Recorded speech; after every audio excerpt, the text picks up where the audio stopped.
Nggak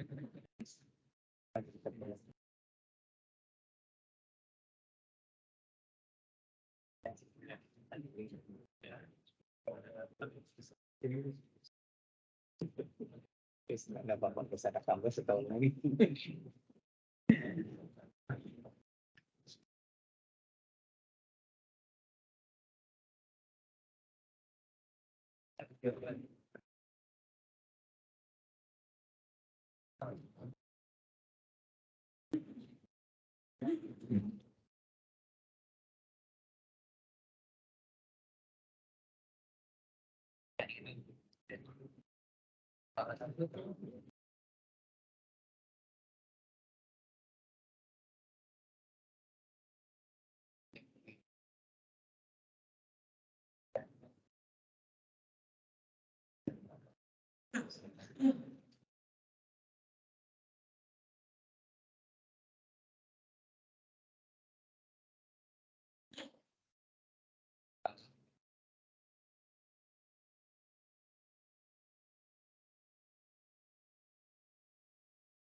Assalamualaikum warahmatullahi wabarakatuh.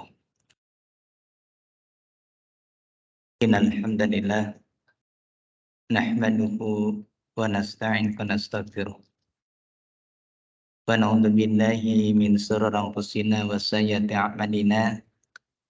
May yahdihillahu fala mudilla lahu wa may yudlil falan tajida lahu waliyyan mursyida. Asyhadu an la ilaha illallah wahdahu la syarika lah.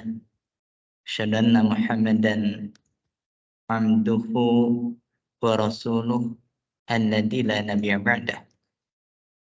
Ya ayyuhalladzina amanu taqullaha haqqa tuqatih wa la tamutunna illa wa antum muslimun. Ya ayyuhan nas ittaqu rabbakum alladzi khalaqakum min nafsin wahidah wa khalaqa minha zawjaha wa batha minkum rijalan katsiran wa nisaa'a wattaqullaha alladzi tasaaluna bihi wal arham innallaha kana 'alaikum raqiba. Ya ayyuhalladzina amanu taqullaha wa qulu qawlan sadida yuslih lakum a'malakum wa yaghfir lakum dhunubakum wa may yuti'illah wa rasulahu faqad faza fawzan 'azima. Amma ba'd. Alhamdulillah bi ni'matihi tatimmus shalihat. Kita melanjutkan kembali pembahasan tentang mubtilatul a'mal. Kemarin kita sudah sampaikan di antara amalan-amalan yang ini bisa menjadikan adanya perusak amalan bagi amalan-amalan yang lain. Di antaranya poin yang ke-19 adalah adain, yaitu hutang. Walaupun hukum asal hutang itu bukan perkara yang diharamkan. Akan tetapi hutang itu memiliki dampak buruk. Kemarin sudah sampaikan sampai 9 poin tentang dampak buruk dari hutang. Nah, adapun yang sekarang di antara perkara yang akan menghapuskan amalan kita dalam arti merusak pahala amalan tersebut, maka yang ke-20 adalah uququl walidain, yaitu berbuat durhaka terhadap kedua orang tua. Maka dari sinilah kita harus mengetahui bahasanya berbuat baik kepada orang tua ini adalah perkara yang besar. Karena durhaka terhadap orang tua ini adalah dosa yang besar pula. Sebagaimana dikatakan oleh Rasulullah sallallahu alaihi wasallam di dalam sebuah penggalan hadis. Di sana dalam riwayat Imam Al-Bukhari dan Imam Muslim sering kita mendengar hadis ini. Bagaimana Rasulullah SAW mengatakan, "Ala unabbi'ukum bi akbaril kabair." Maukah aku sampaikan pada kalian tentang dosa yang besar. Maka beliau mengatakan yang pertama, al-isyraku billah, yaitu mempersekutukan Allah Subhanahu wa taala. Dan kedua, wa uququl walidain, kedua adalah berbuat durhaka terhadap kedua orang tua. Dan ternyata dosa ini, bukan hanya termasuk dosa besar, uququl walidain bukan hanya termasuk dosa besar, bahkan di sana memiliki pengaruh, memiliki dampak bukan hanya pada kedurhakaan terhadap orang tua itu sendiri, tapi juga ini berkaitan dengan amalan yang lain. Di antaranya diterangkan di dalam sebuah hadis yang diterangkan di dalam sebuah hadis, yang hadis ini dihasankan oleh Al-Imam Al-Albani pada hadis yang 2538 di dalam kitab Shahihut Targhib. Di sana diterangkan, fala yuqbalu amalu qati'ir rahim. Kata Rasulullah sallallahu alaihi wasallam, maka tidak akan diterima amalan orang yang memutuskan silaturahim. Mungkin sepintas kita mengatakan apa kaitannya silaturahim dengan uququl walidain? Maka perlu mengatakan fal uquq aula. Maka durhaka terhadap kedua orang tua itu lebih-lebih. Itu lebih lagi. Ketika kita memutuskan hubungan kekerabatan dengan saudara kita, dengan kerabat kita, dengan orang-orang yang masih merupakan saudara kita, itu dikatakannya fala yuqbalu amalu qati'ir rahim. Maka uququl walidain ini di antara tingkatan qati'ur rahim yang paling tinggi. Karena kita tahu bahasanya menyambung kekerabatan itu orang tua kita adalah kerabat yang paling dekat dengan kita. Selain dengan kerabat kita, entah dari sisi misalkan dari paman, bibi dan sebagainya, orang tua jauh lebih dekat kekerabatannya dibandingkan dengan yang lain. Oleh sebab itu, maka kemudian di antara penjelasan yang menyebutkan tentang bahayanya uququl walidain tersebut, bahasanya uququl walidain min kabairid dunub wal atsam. Durhaka terhadap kedua orang tua itu di antara dosa-dosa besar. Wal aqu mu'ridun bi uquqihi li sakhatillaki wa ghadabihi. Maka orang yang berbuat durhaka terhadap kedua orang tuanya, maka dia telah memalingkan kedurhakaan tersebut, menyampaikan dia mendapatkan kemurkaan dan kemarahan Allah Subhanahu wa taala. Jadi orang yang berbuat durhaka dengan sebab durhakanya itu menjadikan dia mendapatkan kemurkaan dan kemarahan Allah Subhanahu wa taala. Dan ini banyak hadis-hadisnya diterangkan di sini.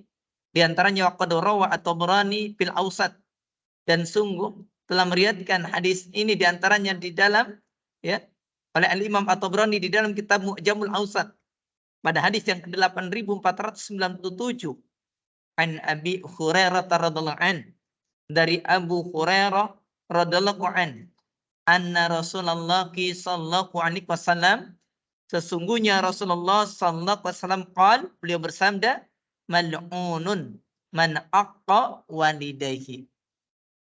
Di sana kata Rasulullah sallallahu alaihi wasallam, bahasanya dilaknat. Siapa orang yang dilaknat?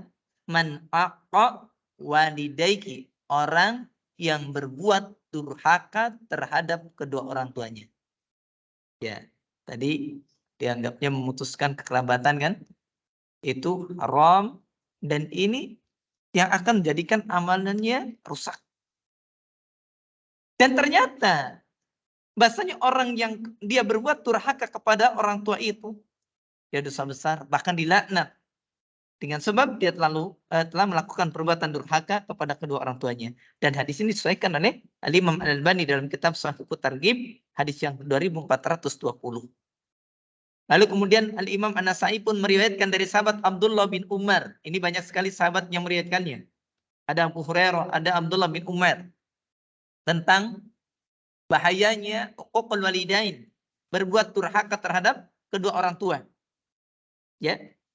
Di antaranya diterangkan di sana kata Abdullah bin Umar, beliau mengatakan qala Rasulullah sallallahu alaihi wasallam, Rasulullah sallallahu alaihi wasallam dia bersabda, kata Rasul, salasatun la yanzurullahu azza wa jalla ilaikum yaumal qiyamah. Di sana kata Rasulullah sallallahu alaihi wasallam dalam riwayat Imam An-Nasa'i, bahasanya kata Rasul ada 3 golongan yang Allah Subhanahu wa taala tidak akan melihat kepada mereka pada hari kiamat. Ada 3 golongan. Jadi kemarin disebutin 3 golongan ya. Ini 3 golongan. Terus ya ada 3 golongan, ada 4 golongan. Itu menunjukkan ini adalah perkara yang besar. Kalimat bahasanya la yanzurullahu azza wa jalla ilaikum itu adalah hukuman yang berat. Allah tidak akan melihat mereka. Orang lain kalau berbuat dosa, dia dihukum tapi Allah masih melihat. Kalau ini sudah dihukum, tidak dilihat oleh Allah Subhanahu wa taala, berarti ini perkara yang serius. Berarti ini perkara yang besar. Siapa 3 golongan tersebut? Maka di sana diterangkan bahasanya kata beliau, pertama al-aqu liwalidayhi, itu orang yang berbuat durhaka kepada kedua orang tuanya. Nah, ini yang pertama. Enggak dilihat sama Allah Subhanahu wa taala. Bayangkan di akhirat nanti, Pak, kita ini dalam kondisi datang ke sana itu tidak mengenal medan. Datang di sana dalam kondisi tidak tahu daerah.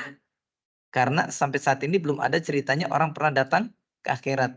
Kecuali Nabi ketika ya Isra Mi'raj itu diperlihatkan tentang surga dan neraka. Tapi kan Rasul tidak pernah merasakan bagaimana ketika beliau dikumpulkan di padang mahsyar. Tidak pernah ketika belum merasakan dikumpulkan ketika manusia semuanya dibangkitkan setelah mereka diwafatkan pada hari kiamat nanti. Di sana kita nggak punya kenalan, dalam arti kita nggak pernah tahu siapa-siapa yang ada di sana walaupun semua orang di dunia kumpul. Di sana kita sibuk sendiri. Ya, dalam kondisi seperti itu kita itu butuh perhatian Allah Subhanahu wa taala. Ternyata tidak dilihat oleh Allah Subhanahu wa taala. Naudzubillah min dzalik. Ini berat sekali. Lalu kemudian selain al-aquli walidaiki, maka yang kedua adalah wal mar'atu mutarajjilah, yaitu wanita yang menyerupai rijal, wanita yang menyerupai laki-laki. Itu tomboy ya, tomboy. Kalau gitu kalau laki-laki menyerupai wanita ya, min babil aula, lebih-lebih. Perempuan menyerupai laki-laki tidak boleh. Laki-laki menyerupai perempuan, apalagi tidak boleh. Sama seperti kalau kita dilarang minum dari bejana yang terbuat dari perak, misalkan. Tidak disebutkan emas pun kita tahu. Bahasanya tidak disebutkan emas karena emas itu lebih berat dibandingkan dengan apa? Dengan perak. Kalau kemudian perak saja dilarang, apalagi kalau dengan emas, itu lebih-lebih. Ketika Allah mengatakan fala taqul lahum uff, janganlah kalian mengatakan pada keduanya, yaitu kedua orang tua kalian, kedua orang tua mereka, kedua orang tua kita semuanya dengan kalimat uff, nggak mau. Kalimat itu aja nggak boleh. Kalau begitu, yang lebih daripada itu babil aula, lebih-lebih. Kalau orang saja dia tidak boleh mengatakan menolak perintah orang tuanya, apalagi memukul. Antum kalau barangkali melihat di dalam Quran kan tidak disebutkan nggak boleh memukul orang tua kan? Hanya dikatakan tidak boleh mengatakan tidak boleh mengatakan tidak mau. Disuruh oleh orang tuanya kemudian dia menolak. Itu saja sudah dikatakan perkara yang menyakiti orang tua dan tidak ada perbuatan dosa. Apalagi mencela, apalagi memukul. Ya, apalagi sampai kayak anak-anak zaman sekarang sampai berani memperkarakan orang tuanya hanya gara-gara masalah sepele yang berkaitan dengan harta duniawi. Ribut harta warisan, orang tuanya dipenjarakan. Naudzubillah min dzalik, ini perkara yang sebenarnya tidak ada harganya kan? Orang tua itu jauh lebih mahal mengurus kita. Sejak kita dilahirkan, coba bayangkan. Makanya pantas kalau seorang anak tidak akan sanggup membayar kebaikan orang tuanya, terutama ibunya. Bagaimana ibunya itu lelah mengandung di dalam perutnya selama 9 bulan. Coba, harganya mahal sekali. Membawa anak dalam perut 9 bulan. Berat kan? Berat. Sudah begitu lahir. Sudah lahir selesai? Belum. Begitu lahir kita harus diurus lagi. Ya, bayangkan orang tua kita sampai nggak bisa tidur karena kita bangun di waktu malam, tidur di waktu siang. Sedangkan orang tua kita waktu malam harusnya istirahat, siang bekerja. Karena kemudian kita bangunnya malam, akhirnya mereka ikut begadang. Bukan hanya ibu kita, bapak kita pun ikut ke bawah. Bayangkan oleh kita, mana dunia yang bisa menggantikan kasih sayang orang tua seperti itu? Bagaimana telatennya mereka mengurus kita ketika kecil, sampai kemudian kita besar. Orang tua kita dengan telatennya, kita sakit, orang tua kita yang menangis. Ketika kita ini kemudian terkena dengan musibah, orang tua kita yang kemudian menangis dan bersedih. Tapi ternyata kita tidak mau, ya misalkan berbakti kepada orang tua, terlalu namanya. Kenapa? Mereka sudah banyak sekali berbuat baik kepada kita. Tapi yang jelas kita bakti kepada orang tua bukan hanya karena kebaikan, tapi karena perintah dari Allah Subhanahu wa taala. Makanya itu penting mumpung kita masih punya orang tua. Ya. Kita lihat kembali orang yang berbuat durhaka kemudian wanita yang menyerupai apa tadi? Laki-laki. Itu tidak boleh. Ya. Berarti laki-laki menyerupai perempuan juga sama. Kemudian yang ketiga, wadayyus. Dan orang yang tidak akan dilihat oleh Allah Subhanahu wa taala selain orang yang berbuat durhaka kepada kedua orang tua, juga wanita yang dia menyerupai laki-laki. Maka yang ketiganya adalah wadayyus, yaitu dayus. Laki-laki, suami, orang tua yang tidak peduli adanya kemungkaran di dalam keluarganya. Anak istrinya nggak menutup aurat, cuek. Anak istrinya, keluarganya melakukan kemaksiatan, cuek. Nah, orang-orang yang seperti ini dayus namanya. Antum para suami ketika tidak memiliki rasa cemburu, melihat istrinya kemudian melakukan tabaruj, dan berlebihan, ngobrol dengan laki-laki lain, maka kemudian antum cuek saja ketika anak istri antum misalkan keluar rumah tanpa menutup aurat. Mereka melakukan kemaksiatan. Atau antum senang sekali begitu lihat anak istri antum selfie kemudian diupload di media sosial. Ketahuilah itu diantara perkara-perkara yang akan menimbulkan adanya dayus pada seorang laki-laki. Dan ini berarti ikhwah. Laki-laki yang dayus ini zaman sekarang udah banyak. Ya, malah bahkan yang lebih uniknya, manusia zaman sekarang laki-laki bangga jika kemudian istrinya dipamerkan. Kalau istrinya di rumah terus malah aneh. Ya, kenapa? Oh, saya nikah itu biar ada yang bisa dibonceng ke kondangan kok. Ya. Kalau kondangan diboncengan boleh, enggak masalah ikhwah. Ya, kalau akan tapi yang di sana jangan sampai menarik perhatian orang. Ya, ke kondangan dandannya Masya Allah. Kan kemarin sudah sampaikan tentang wanita keluar rumah menggunakan wangi-wangian saja bermasalah kan? Begitu. Ya, jangan kemudian nyari istri yang penting pantas di bawah kondangan. Sekarang yang jadi masalah, yang hitung pantasnya siapa?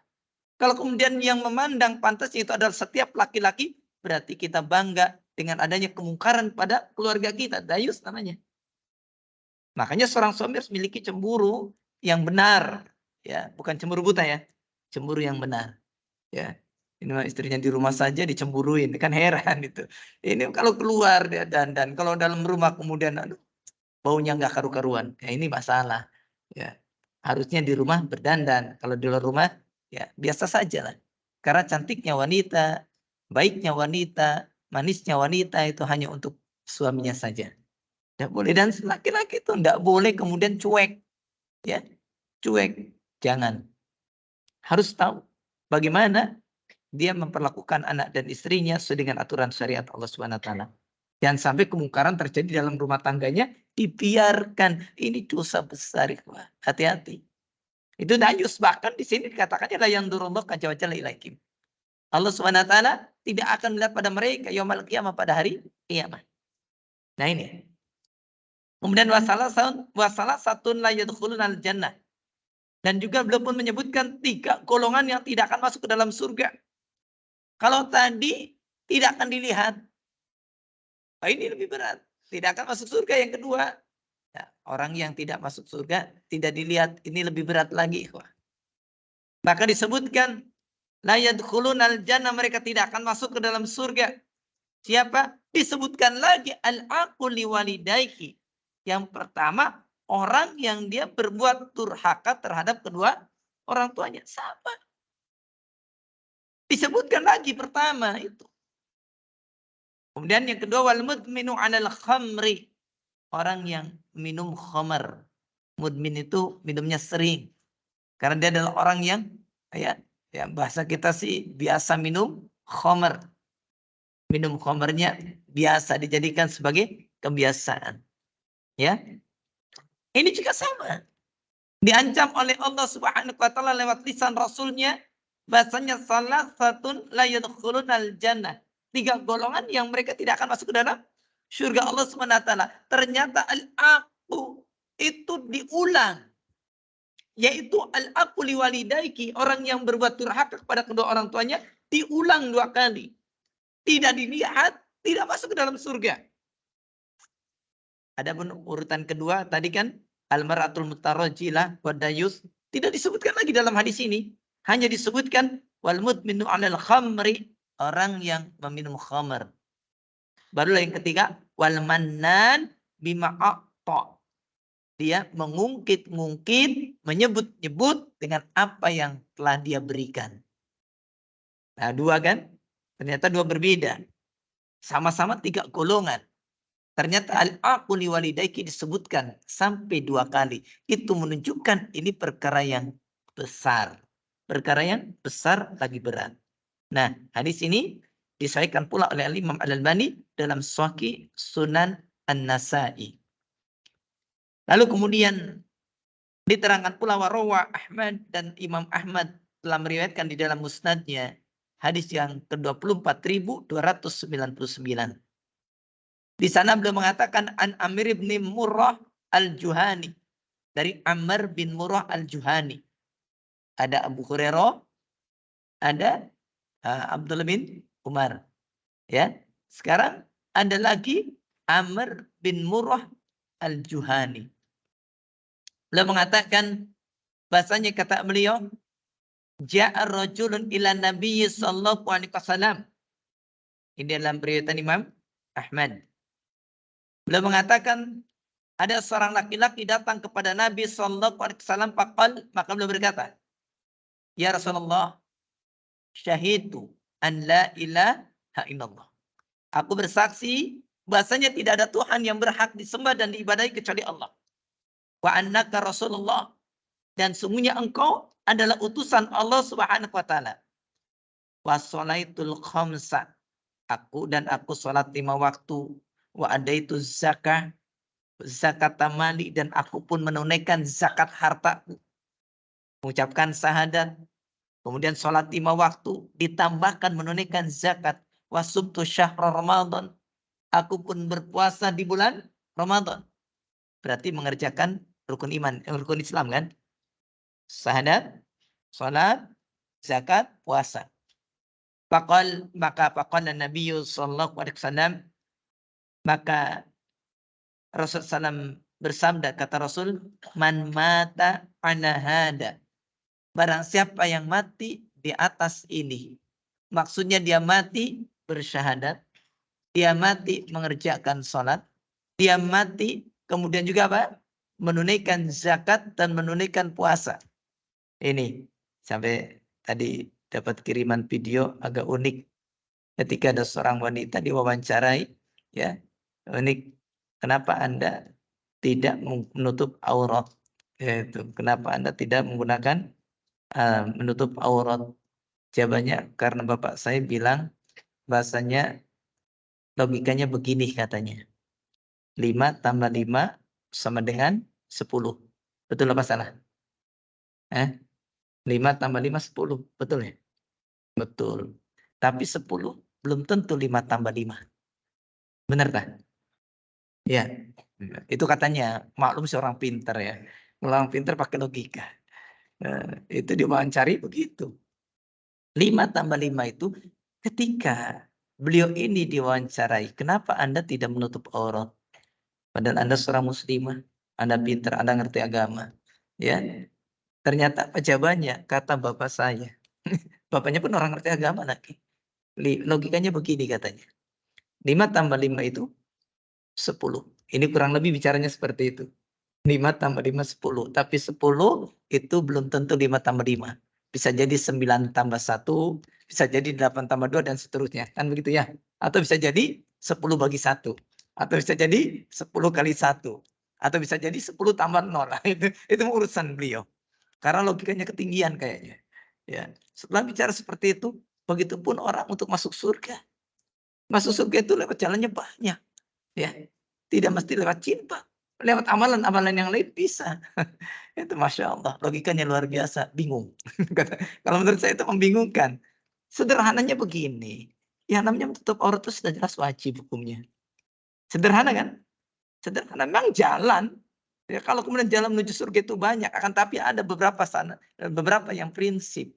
Kalau kemudian mengatakan jalan menuju surga itu banyak. Artinya jalan-jalan amal kebaikan itu banyak. Betul.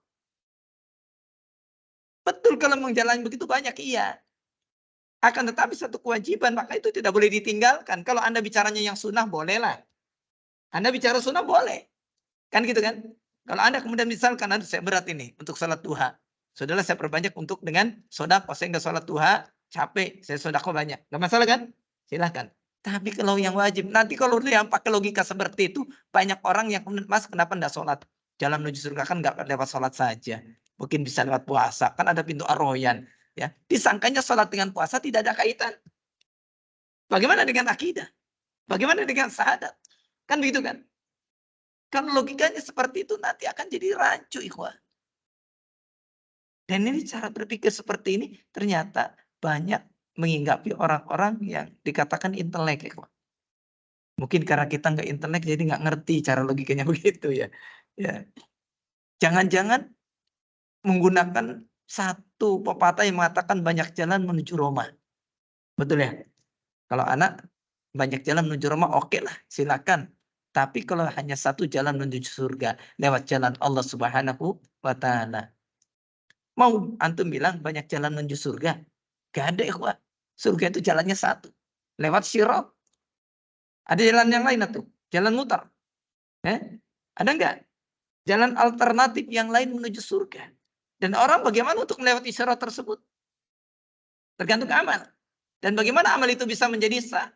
Bisa menjadi amalan diterima? Kan tentu harus mengikuti tuntunan dari Allah Subhanahu wa Ta'ala. Antum bisa mengatakan banyak jalan menuju Roma, tapi hanya satu jalan menuju surga Allah Subhanahu wa Ta'ala. Jangan dicampur adukan dan jangan dikaburkan.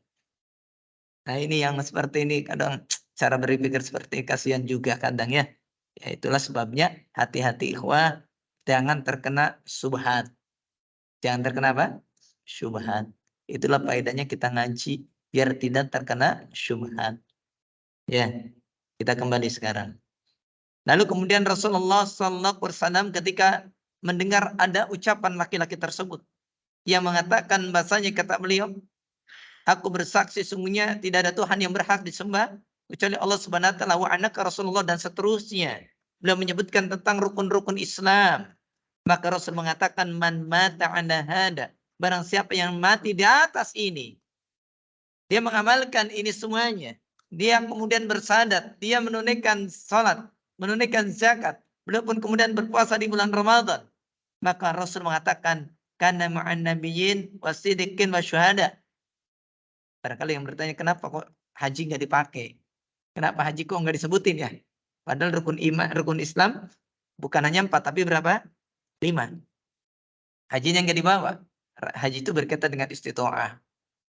Ya, berkaitan dengan istitoah, berkaitan dengan kemampuan dia. Ya. Dan ini sering nggak dipakai karena tidak setiap orang bisa menunaikan ibadah haji, kecuali orang yang Allah berikan kesempatan untuk bisa menunaikan ibadah haji. Karena Nabi dikatakan kana ma'an nabiyyin wasidiqin wasyuhada yaumil qiyamah. Hakada. Bahasanya Rasulullah SAW mengatakan barang siapa yang mati di atas ini, dia telah bersyahadat, dia telah menegakkan salat, dia menunaikan zakat, dia pun berpuasa di bulan Ramadan, maka dia akan bersama dengan orang-orang, dengan para nabi dan orang-orang yang siddiq, orang-orang yang jujur. Wasyuhada, orang-orang yang syahid yaumil qiyamah, pada hari kiamat. Hakada, kata Rasul, lalu beliau kemudian menegakkan dua anggota jarinya. Seperti ini. Dekat waktunya. Ya. Malam ya'uqa walidaiki, tapi Rasul memberikan syarat. Malam ya'uqa walidaiki, selama dia tidak berbuat durhaka terhadap kedua orang tuanya. Dia akan bersama dengan Nabi. Ya, ma'an nabiyin. Bersama dengan para nabi. Wasidiqin. Orang-orang sidiq. Juga masyuhada. Dan orang-orang yang mati syahid. Ini kedudukan yang mulia. Ini kedudukan yang tinggi. Tapi syaratnya dia mati tersebut. Kata Rasul. Malam ya'ukha. Selama dia tidak berlaku durhaka. Dengan siapa? Walidayhi, kedua orang tuanya. Nah itu. Ini disahkan oleh Al-Albani. Di antaranya diterangkan di dalam kitab Sahih Targhib. Lalu kemudian maka di sini pun wa fi hada jazrun wa tarkibun syadid min uququl walidain.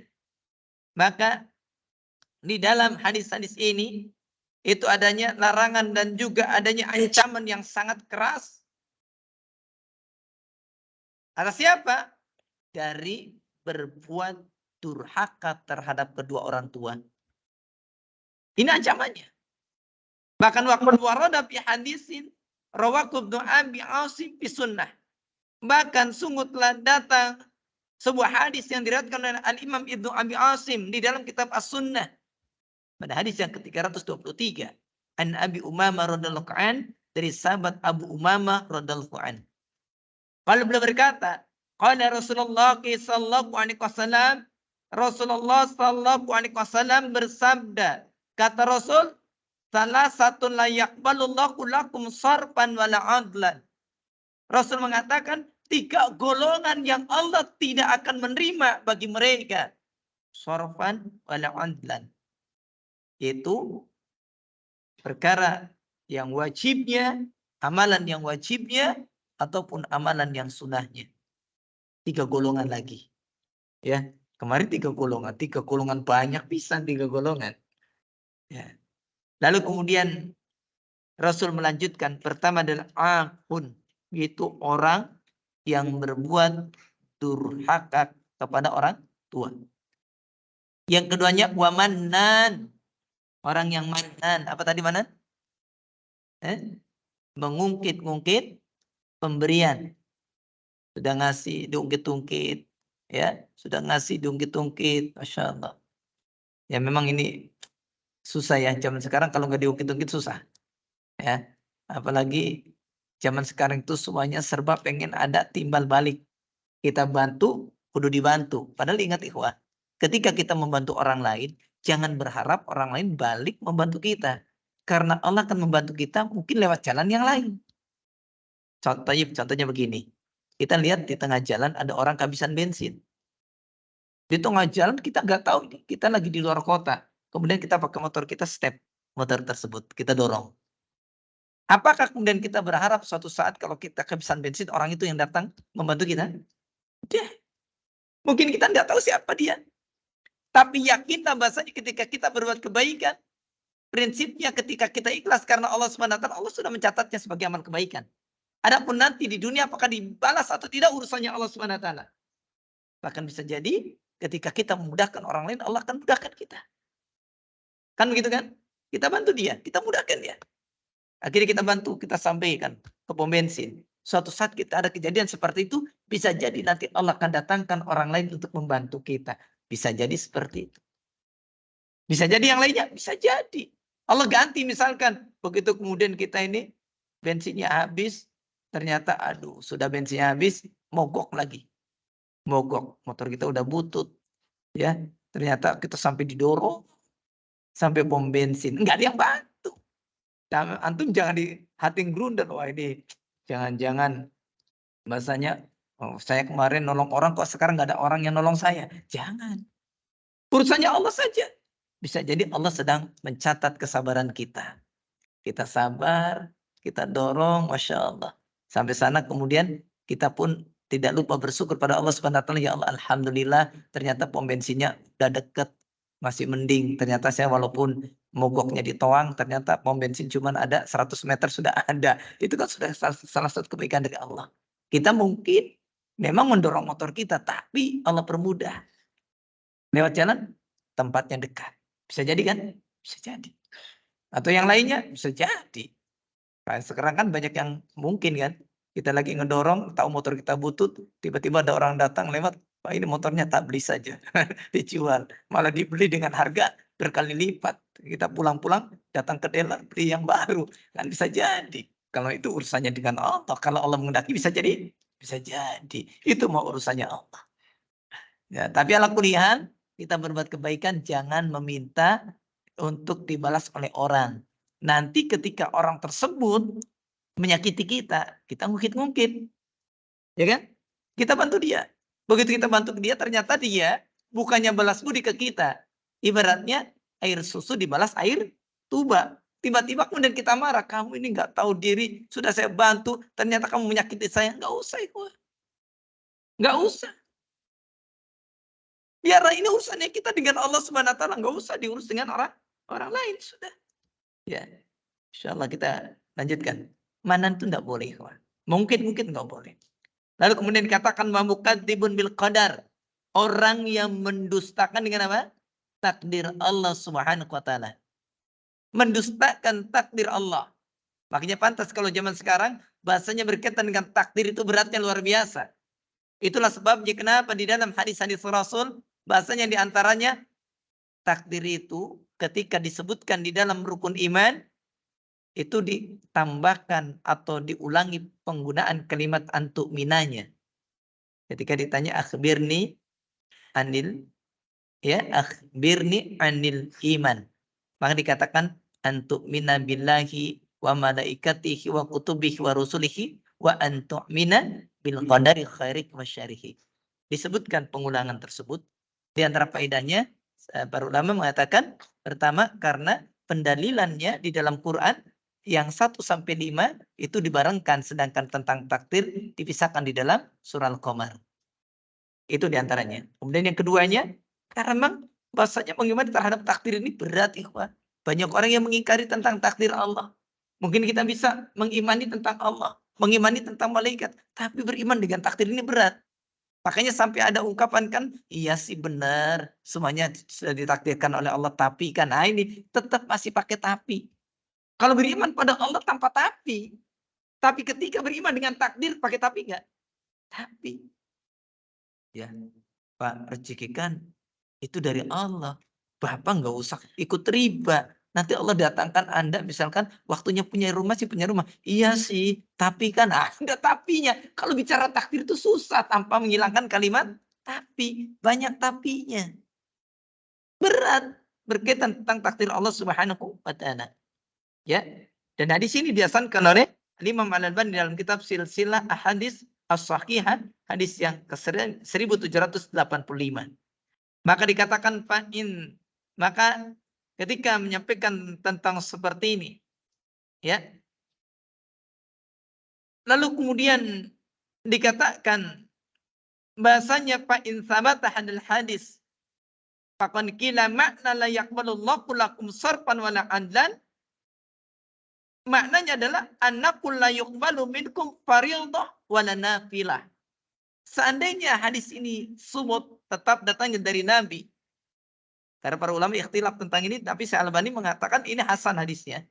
Maka beliau mengatakan bahasanya seandainya saja hadis ini telah sebut benar, maka kalimat la yaqbalullahu lakum sarfan wala adlan maknanya annakul la yaqbalu minkum fardhah wala nafilah. Itu tidak akan diterima dari mereka yang wajibnya ataupun yang nafilahnya, yang sunahnya. Dan ini ikhwah, yaitu berkaitan tentang pahalanya, bukan berkaitan tentang amalannya. Awas, yang tidak diterima itu apanya? Pahalanya.